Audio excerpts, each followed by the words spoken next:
What's going on, guys? Welcome back to MarineMax Danvers. My name's Ryan Kerrigan. Today we're going to be looking at this 2024 Boston Whaler 15 Montauk. This is one of our most popular models, guys. Equipped in the platinum gel coat full side with the chrome graphics, super clean. The white rub rail with the stainless steel insert as well, kind of tie it all in.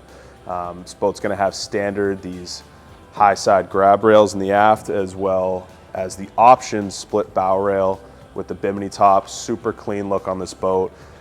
Standard from the factory. You're going to have no electronics, which we decided to do with this particular boat.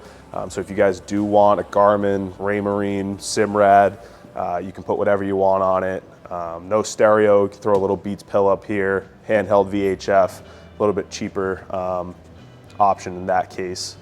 Another awesome feature on this boat is the fishing package from Boston Whaler. This is going to be this igloo cooler seat with the backrest and the rod holders, as well as this plano box storage as well. Pretty convenient.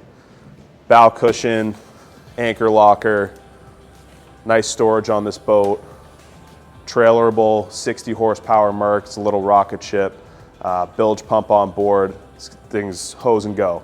If you guys are interested, 10 Hutchinson Drive, MarineMax Danvers. Come down or give us a call, all right? Thanks.